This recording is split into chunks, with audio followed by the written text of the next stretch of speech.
Finally, we have some student interviews. They're going to tell you about their favorite substitute teachers and, well, I'll just let you listen for the rest. It is October 20th, 2019, and this is episode 18 of Substitute Teachers Lounge.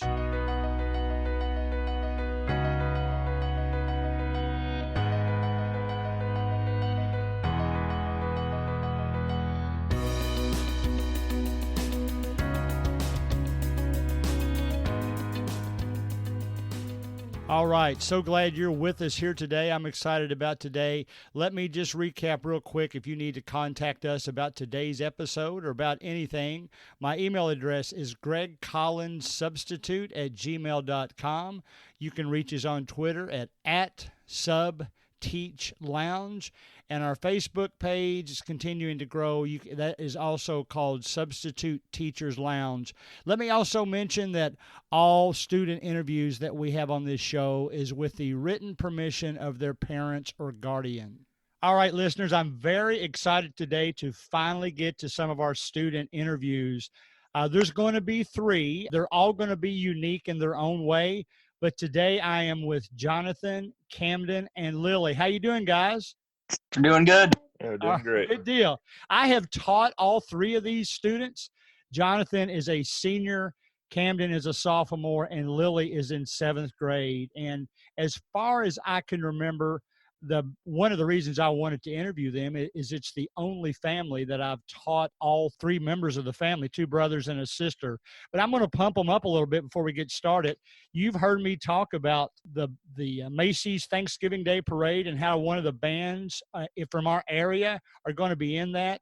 Jonathan and Camden will be performing in that. Guys, are there any other schools from Kentucky in that you know of?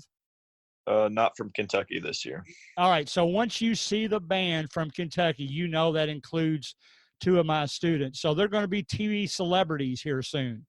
And I also mentioned Lilly is kind of a junior entrepreneur. She's got an earring business. I might let her talk about that a little bit. What's it called, Lilly? Laney's Lovelies. Laney's Lovelies. I know they have a Facebook page. Laney is her cousin that she's in business with. So I encourage you to go look at it. It's actually pretty awesome. They do videos from time to time, and I always enjoy watching those. Guys, you know this is a Substitute Teachers podcast, and I know that they're looking forward to some of the questions I'm getting ready to ask you because the most listened episode that I've ever done was week 9. That's 8 weeks ago, and it was called Ever Wonder What Students Tell Teachers About Their Subs. So I know the listeners are very excited to hear what you guys have to say. But let's just start out with an easy one. What makes your favorite substitute teachers your favorite substitute teachers? All right, I'm going to go ahead and answer this one. Okay. I like the substitute teachers that are, they work well with kids. They like to talk and interact with the kids, but they also don't like to baby the kids, if you know what I mean. Like they give them the work, and whenever the kids, if they get done with the work, that's when they interact. And it's just a more people person, kind of, if that makes sense. I think that makes total sense. Let me ask you this. Is there ever a time, you guys know enough about me that you know that I like to have fun in class as well as just coming in and going through a bunch of worksheets. Am I still able to teach you guys even when we're having fun in class? I'll take this one.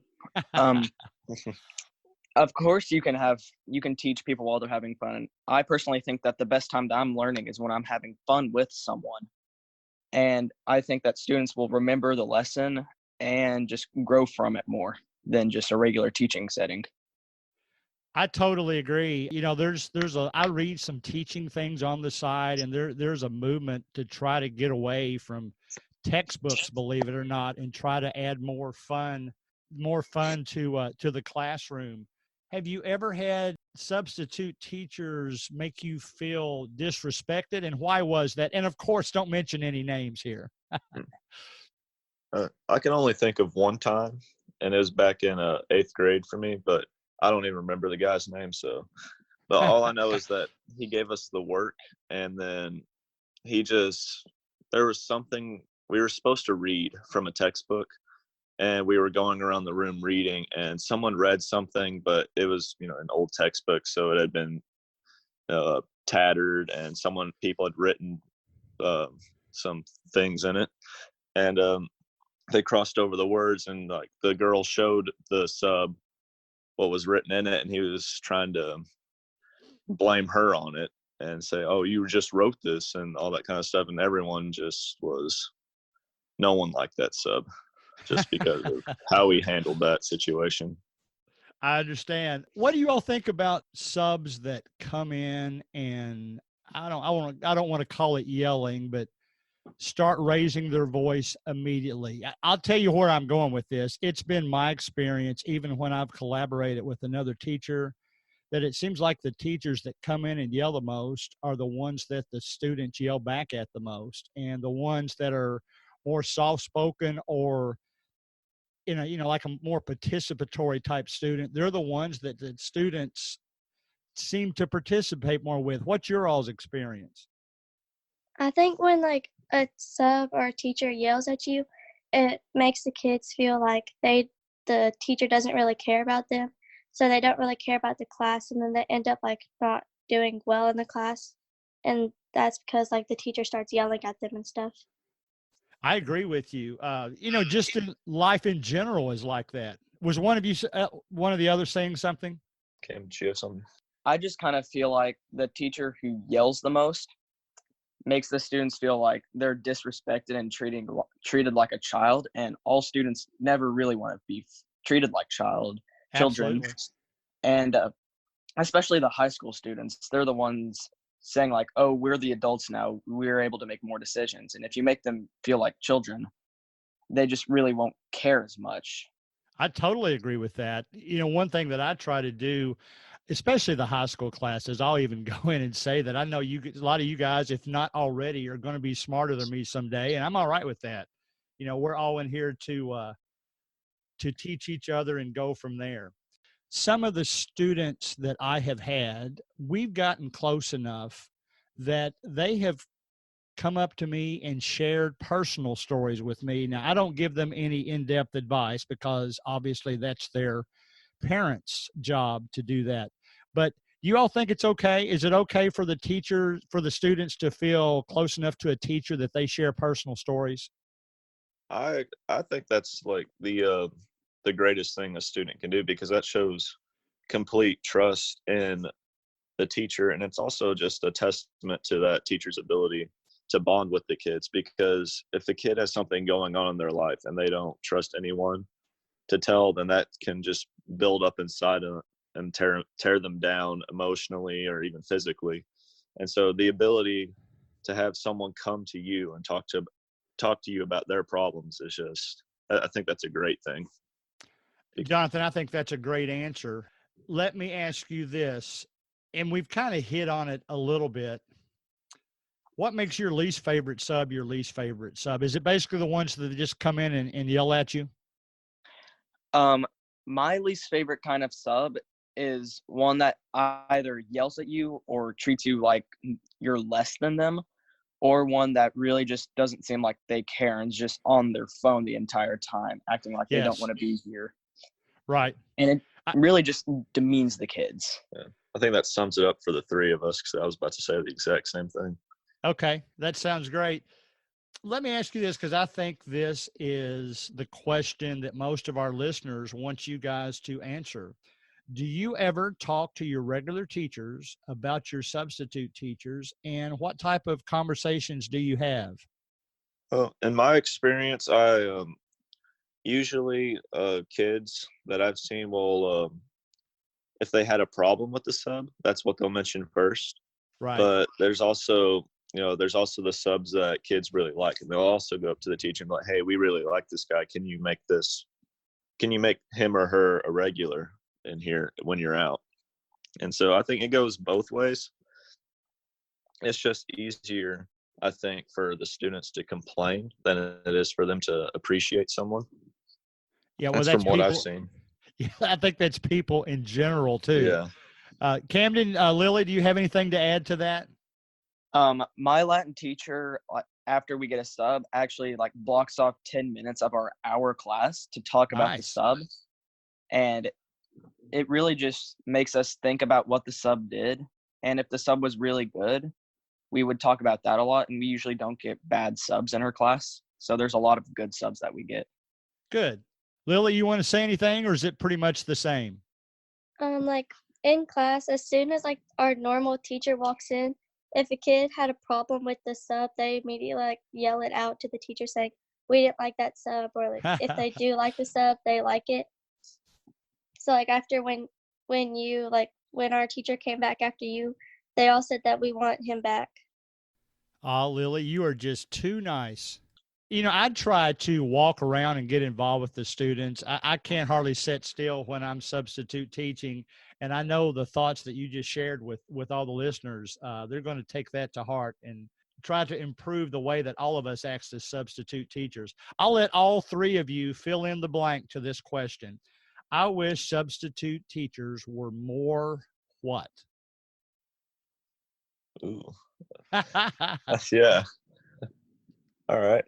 I wish substitute teachers were, from my experience, I'm going to say more interactive because Okay. you are very interactive, but I don't get you all the time. And so Right. most of my experience just deals with the sub handing out work and, like Camden said, just sitting on their phone and telling the kids to email the teacher if they have a question because they're not specialized in that area. Right. Right. From my personal point of view, I think substitute teachers should be more kind of like thoughtful towards the kids.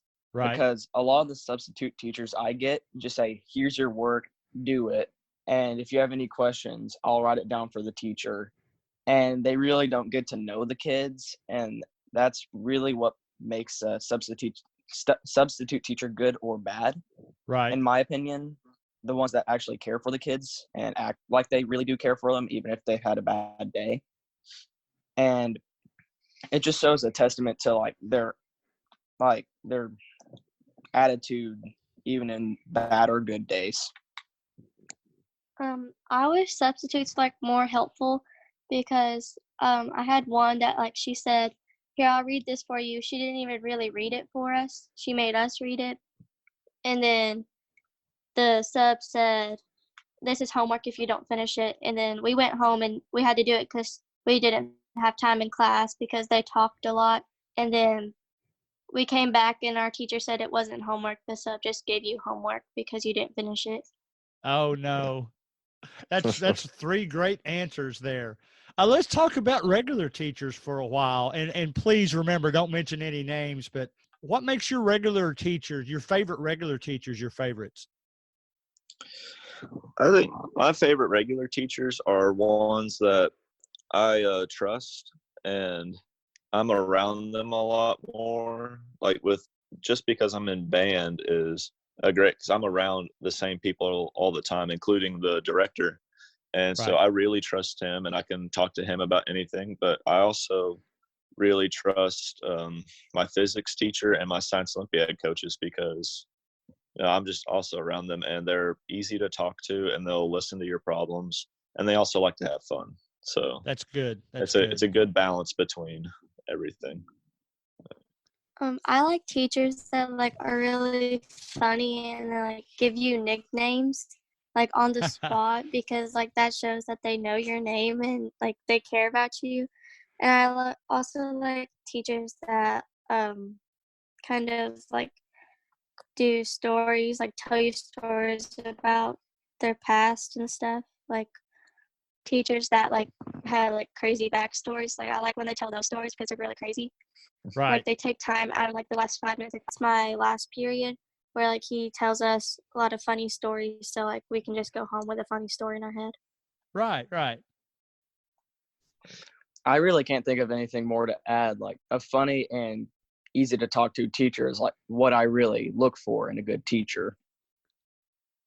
That sounds good. I like all those answers. Let's finish with these two questions. What do you think is the best way for teachers and subs to discipline students? I'd like to hear this from a student's perspective. Hey, And that I don't question. mean, I mean just to get them to be quieter or, if, something along those lines, nothing severe. Okay. Well, I think as everything in life, it depends on the situation at hand. If it's just a couple kids being a little rowdy, I think that's when the substitute could pull them up to the front and give them a little talk. They're like, "Hey, you're distracting the class. Can you please be quiet?" And then most of the time, the students will be like, "Yes, sir. Yes, ma'am," and stuff like that. But if it becomes to where the entire class is getting rowdy, I think that's when the substitute needs to go get another like well-respected teacher, because if you just pull another teacher from the next class over, then it's gonna look like the substitute is just giving up. I But if agree. you pull one that I mean, there's a well-respected on every floor, and they and so if you pull that teacher, then the kids are gonna be like, "Oh, okay, we understand." And then I think Gotcha. that's just the best way for a sub to handle discipline, in my opinion. I really think the best way for a sub to handle discipline is it takes about 1 or 2 teachings with the sub for the kids to really get how they discipline. True. And if the sub's like really nice and quiet on the first day, the kids are going to be quiet the next time they come and respect them and have fun with them. This is one that raises their voice and demeans the kids in some way. The kids really aren't going to be that quiet for them. So I think the best way for them to discipline is to show that they care the first time. And then over time, the kids will understand and respect the teacher. Good, good. Lily, what do you think at the middle school level? I think like teachers or subs don't need to call the student down once, but like if the students at the back of the room, like the teachers in the front, they don't do wrong. But if it's like a whole class, but just one student, like you should bring it up to your desk instead of like yelling at it across the room. Okay, sounds good. Let's flip it around a little bit. What's the best way for teachers and subs to reward students? Is it chocolate in every case? Definitely not. But I think, yeah, I think that in order to be awarded, you have to do something good, obviously. But it's just, I think for substitute that I think a good old compliment or a metaphorical pat on the back is just as strong as you can get. Because if you're the sub that comes in with chocolate, that's all the kids are going to expect. That's the only reason. That's a good point. Good point. Is because they want the candy. Right. But if you just say, "Hey, you're doing really good. I really appreciate how you acted today. Thank you for doing this or that," then I think that means more to the kids on a deeper level. And they may not realize it immediately, but like throughout the day, you brighten their day just a little bit. And that always helps. Gotcha. Yeah, I also think that like a verbal / mental reward is better in most cases than a physical reward, because kids, and especially high schoolers, are all about the physical rewards in life. And they really haven't come to appreciate like the mental and verbal rewards and how that really affects them more deeply. I don't think it needs to be chocolate or anything like that, because if like they grow up getting chocolate for doing something good, then they'll expect it in a job or anything else. So when they don't get it in a job, they'll be like really sad or something. Boy, guys, you are certainly intelligent beyond your ears, I will tell you. So I loved all those answers. Anything else you want to share with us before we get out of here? Okay, got anything? No, sir. Put you on the spot. Yeah. I won't force you to. I just want to say that like you're probably one of the best subs that I've ever had, just because of how well you interact with the kids, and you're just more open to talking about anything, and you're obviously very trustworthy, and I think that's what the kids see in you, and I think that's what the substitutes need to put on is because if you can be trustworthy, then the kids are going to respect you, and then you will have a better class. That's Thank you my very 2 much. cents. All right, guys, it has been certainly a pleasure. I know, Camden and Jonathan, you've got to get back to marching band practice this week, but I hope everybody that's listening has a chance to see you guys on Thanksgiving Day. I've really enjoyed this, and I want you all to have the greatest week off, and hopefully I will get to see you in the classroom soon. So we'll see you later. Okay, see ya. See you. Bye. All right. Man, finally, student interviews. I'm so glad we did this. I hope you enjoyed it as much as I did. I got a lot of ideas from them. It's great to learn what students actually feel about their substitute teachers, so I hope you take that to heart. Lilly will always have a special place in my heart because my very first substitute day ever, November of last year, it was her class. That particular school, you write your name on a sticker and put it on your shirt, and I have kept that sticker to this day as my first day of substitute. That's what got me started. I didn't know how well I did because it was my first time. There was part of me that thought, did I do well? Maybe they won't like to have me back. So I'm glad it worked out well. I love those students, and I hope they love me, and it was great. Now, I interviewed Lilly and Camden and Jonathan today because I wanted kind of a regular interview. All students are regular, of course, but as opposed to this, I have 2 more student interviews set up. One of them, I have a student in the long-term subclass I taught last year. I think she is trying to assemble some other students with her, and I want to talk to them as well. We won't be asking all of the exact same questions. It will be more along the lines of what substitutes need to be when they're teaching long term, when you know you're going to be with the students every day for a while. In my case, it was 9 weeks, and I enjoyed most every minute of it. I say most because sometimes I felt like I really had to study hard to be able to teach them, and I had to look for resources because it was, even though I'm pretty good at math, it was some things that I hadn't looked at for a while. So that will be the second interview. The last interview I'll have with students, at least for a while, is one in which not only did I teach the students, but I also interacted with them quite often as volleyball players. They are students from the volleyball team, so they know me as both a referee and as a substitute teacher. So we'll get all those interviews started, and we've talked about some others that we'll get going too. I read this on a wall of a classroom I taught in last week. There was different types of things like this on their wall, and I'll share some of them later too, but let's just call it the pun of the week. I was struggling to figure out how lightning works, but then it struck me. So you can take that for what you want. I thought it was rather comical, and I wanted to share it with you. I shared on the Facebook page several days ago. So don't forget to join that Substitute Teachers Lounge Facebook page. And this has been episode 18 of the Substitute Teachers Lounge.